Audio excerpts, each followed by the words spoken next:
can feel like you're buried in options. I get it. I'm Jessie Janae, and this is Shipping Things, and today we're going to talk about how hard it is to pick the right type of packaging from all these options.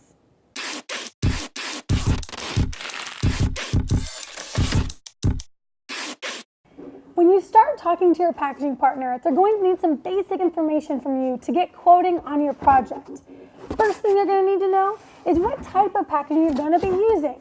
Second information they're going to need to know is what dimensions your packaging needs to be. For that first one, what type of packaging, it's really helpful if you can bring photo reference. Kind of like bringing photos to your hairdresser. It's great if you can be like, hey, I'm looking for something kind of like this.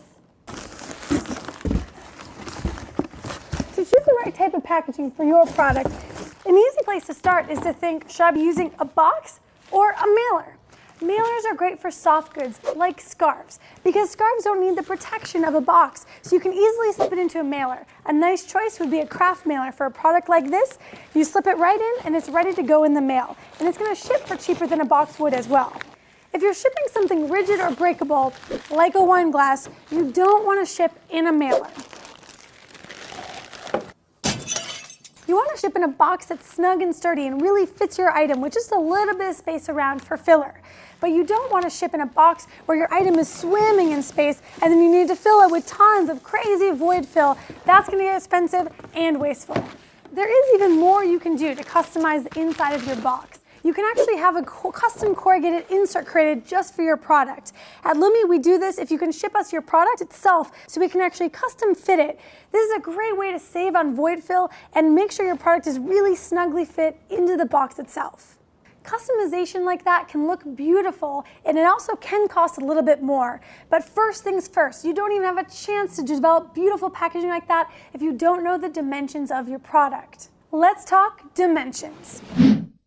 The packaging world is a world that's measured in fractions of inches. It's also measured in fractions of pennies. So the last thing you want to do is get all the way through your quoting process and then decide that your box needs to change by 1/2 inch. That's a huge change and is going to impact all of your pricing. It's best to get it right the first time. Once your product dimensions are set, you can dive into finding out the right package dimensions. An easy way to start is by testing your product out in various size boxes you might even have lying around the house.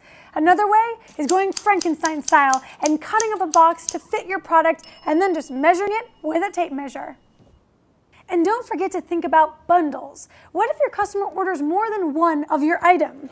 What are you going to do with that second item they ordered? Well, you have to consider, how will you package bundled product? How many will your customer typically order at a time? You could design a larger box that fits multiple of your product. You could decide to strap them together, put both boxes in a larger box. One way or another, you need to have a plan for bundling your product. So choosing the right type of packaging and settling on the dimensions is a critical step before you move into production. I know these decisions can be tricky. That's why you want to ask questions beforehand, because once you move into production, it's set. And the last thing anyone wants is a whole pallet of boxes that's too small for your product. Blah! Imagine shipping a coffee mug with a handle on the outside. Come on!